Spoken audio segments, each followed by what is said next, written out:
आज हम भारत के दो महत्वपूर्ण पदों पे बैठे लोगों का बायोडेटा लेके आए हैं और उसमें तुलना करते हैं, देखते हैं कि किनके बायोडाटा में क्या जो है मजबूतियां हैं और क्या कमजोरियां हैं। तो देखिए, एक तरफ है भोगी का बायोडाटा और एक तरफ है योगी का बायोडाटा। तो बात यहाँ पे हम करते हैं कि भोगी कौन है और योगी कौन है। देखिए, भारत की जब सभ्यता संस्कृति की बात की जाती है तो हमेशा योग सर्वप्रथम आता है। योग का मतलब है कि जो पुरुषार्थ कर रहा है, जो सिद्धांतों पे चल रहा है, जो सात्विक जीवन जी रहा है वो। और एक जो है बिना सिद्धांत के जो है सिर्फ भोग विलास में पड़ा हुआ है वो। तो एक तरफ ये भोगी है और एक तरफ हमारा जो जैसा भारत के सभ्यता संस्कृति में वर्णन है वैसा योगी है। तो आइए देखते हैं इनमें क्या अंतर है और क्या समानताएं हैं। तो देखिए, भोगी का भी वर्तमान उम्र 54 साल है, योगी का उम्र जो है 52 साल है। इनका शिक्षा आर्ट्स जो है हार्वर्ड यूनिवर्सिटी विदेश में जाके पढ़े। देश में कोई ऐसा संस्था नहीं था जो इनको पढ़ा पाए, इसलिए इनको विदेश जाना पड़ा। योगी का शिक्षा गणित में हुआ है और वो बीएससी एमएससी किए हैं गणित में और वो इंडिया में ही पढ़ाई किए हैं। इसके बाद भोगी का सफलता क्या है कि 34 साल की उम्र में जो है इनका जो पारिवारिक सीट था वो इनको उपहार में मिला, उत्तराधिकार में मिला कि अब इस सीट के उत्तराधिकारी तुम हो। उस सीट से ये 2004 में चुनाव लड़े जिस समय ये 34 साल के थे और उस सीट से जीतकर भारत के सांसद में आए। योगी जो है वो मात्र 26 साल की उम्र में गोरखनाथ सीट से चुनाव लड़े और वहां से जीत के सांसद में आए। और ये सीट इनको किसी परिवार, किसी दोस्त रिश्तेदार से नहीं मिला था। ये जो है अपना तप तपस्या योग मेहनत जो है उससे ये सीट जीते और सांसद में आए 26 साल की उम्र में। इसके अलावा भोगी का सफलता और कुछ नहीं है, पारिवारिक जो उत्तराधिकारी इनको मिला हुआ है, जो संपत्ति मिली हुई है वही उनका सफलता है। अब योगी का सफलता देखते हैं।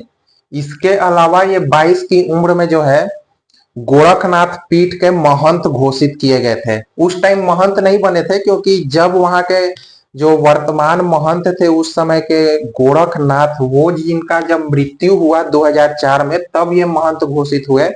लेकिन उस समय इनको उत्तराधिकारी घोषित कर दिया गया था कि इनके जाने के बाद आप ही इस पीठ के महंत होंगे। और इसके अलावा इन्होंने हिंदू युवा वाहिनी, एक हिंदुओं के लिए बहुत मजबूत संगठन का खुद से निर्माण किया।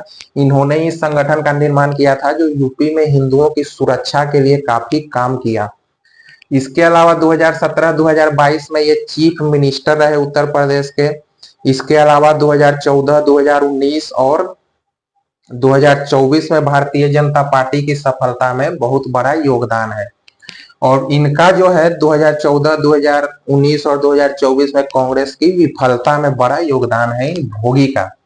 अब देखते हैं और उसके अलावा न जाने कितने राज्य में चुनाव हरवाए हैं भोगी जी जो है। उसके बाद इनका परिवार देखें तो भोगी का परिवार जो है समझिए कि भारत के राजा के पद पे है, क्योंकि जो उस परिवार में पैदा होता है उसको भारत के प्रधानमंत्री की कुर्सी उत्तराधिकार में दे दिया जाता है। जैसे जवाहरलाल नेहरू के बाद उनकी बेटी को मिल गया, उनकी बेटी के बाद जो है उनके बेटी के बेटे को मिल गया, उनके बेटे के बाद जो है उनकी बेटी के बेटे के पत्नी को मिल गया, उसके बाद जो है उनकी बेटी के बेटे को मिलने वाला है जो राहुल गांधी है, जिनका यहाँ पे हम भोगी के नाम से जिक्र कर रहे हैं। तो ये जो है इनका राज परिवार है। जैसे राजा के मरने के बाद उसका बेटा आता है वैसे ही ये इस राज परिवार के राजकुमार है भोगी।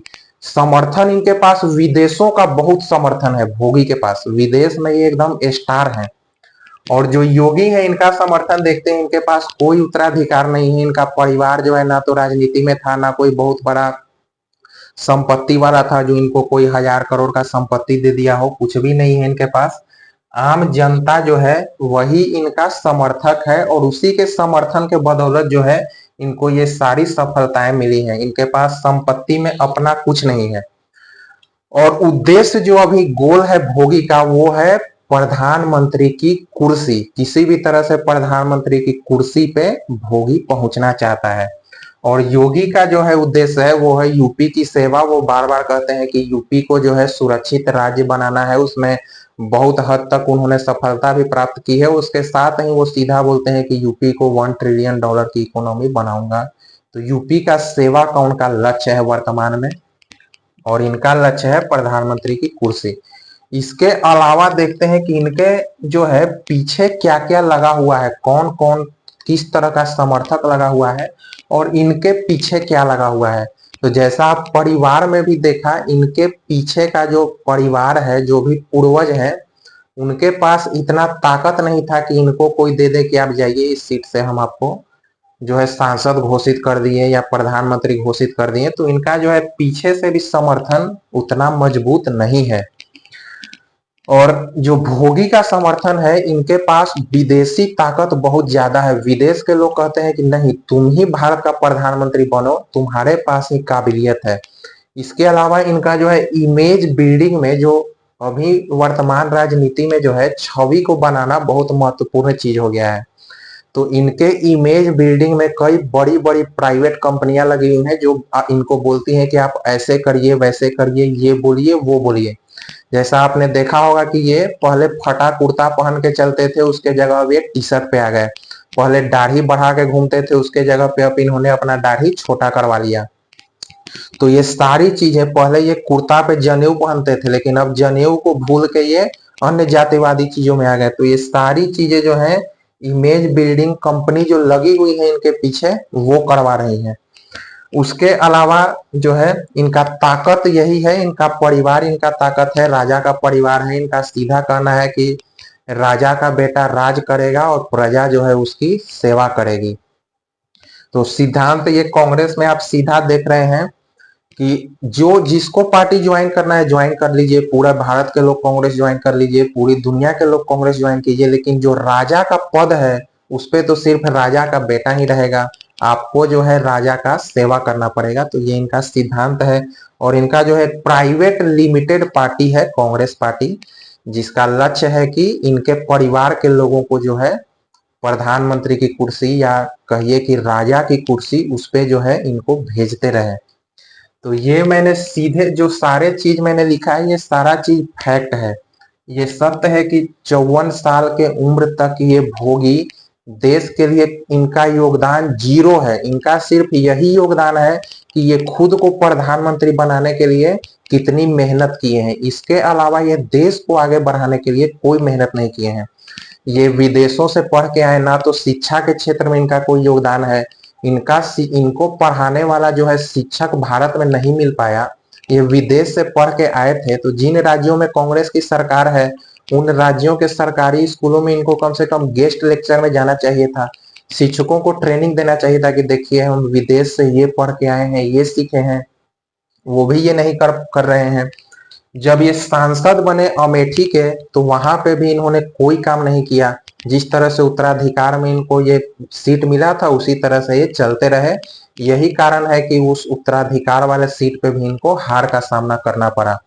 उसके बाद जितना प्रधानमंत्री का चुनाव हो रहा है, वो चुनाव दर चुनाव इनका जो है वही मेहनत चल रहा है कि ये सिर्फ चुनाव लड़ रहे हैं, उसके अलावा कुछ नहीं कर रहे हैं। अगर सेवा करने का इनका इच्छा होता तो कांग्रेस का जो है इतने राज्यों में सरकार है, कहीं पे आपने नहीं देखा होगा कि राहुल गांधी ने इस पॉलिसी को आगे किया, राहुल गांधी के विजन के कारण इस राज्य में ये डेवलपमेंट हो सका, कहीं नहीं।